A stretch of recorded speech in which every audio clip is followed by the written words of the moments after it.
Like most of you, I've been stuck indoors due to the global situation happening across the world, leading me to seek out content that educates and entertains. I'm a huge sports fan, so having no sports to watch and discuss has made me realize just how big a part it plays in my life. So when I saw that ESPN was going to release the Chicago Bulls documentary based around their last championship run in 97-98 titled The Last Dance, I was incredibly excited to have some form of sports to watch and discuss with my friends, as I've been craving sports for the longest. So as of making of this video, episodes 1 to 4 have been released. I have my takes on the episodes in general, but in this video I wanted to talk about the short segment that I believe it needed more emphasis because it is something we could all use in our lives. Episodes 3 and 4 were mainly dedicated to how the Bulls had to overcome the bad boy Pistons on their way to their first championship. The Pistons were an extremely aggressive team, hated by their peers and the league and the NBA in general. It was clear the Pistons loved to be hated, and the NBA hated the fact that the current faces of the league were known as the bad boys.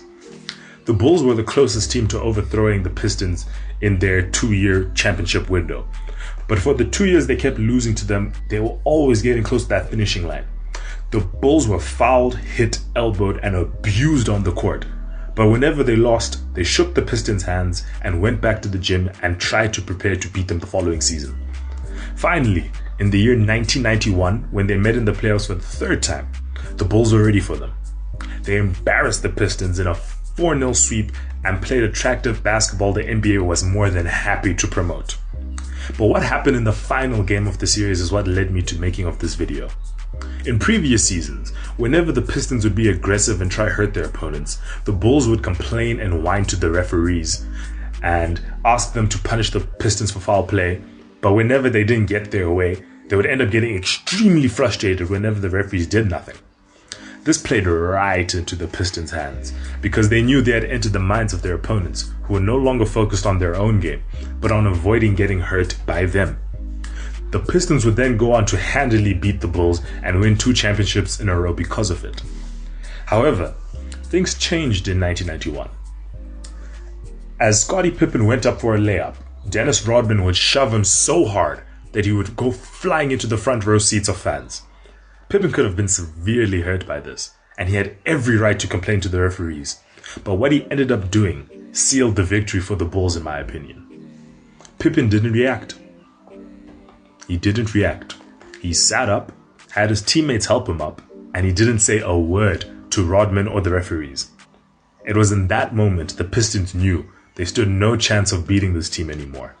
Their foul play could no longer affect the Bulls, and they knew they were done for. As the final whistle of the series drew near, and the Pistons knew they were beaten. Remember when I said the Bulls would always shake the Pistons' hands despite not agreeing with their style of play? The Pistons walked off before the game had even ended, in a show of utter disrespect and poor sportsmanship. We're taught at a very young age, even in like Little League, primary school, that you always shake the hands of the opponents whether you win or lose. So for this moment to happen on such a global stage, it gets talked about even today on sports debate shows. But the Bulls didn't care. The Bulls celebrated finally overcoming the Pistons, and they went on to win their first of 6 championships and never lost to the Pistons again. The Last Dance documentary didn't spend that much time on the Pippen shove and his lack of reaction to it, but I believe that part, especially that part, is vital. Oftentimes when we're provoked by someone, we react to it. It's only natural to do so. However, how we react to it is the most important part. Oftentimes when someone provokes you, they are doing it deliberately to anger you or get under your skin. By getting angry, we're just giving them what they want. Sometimes the best reaction is no reaction. It infuriates people when they don't get the reaction they were hoping for.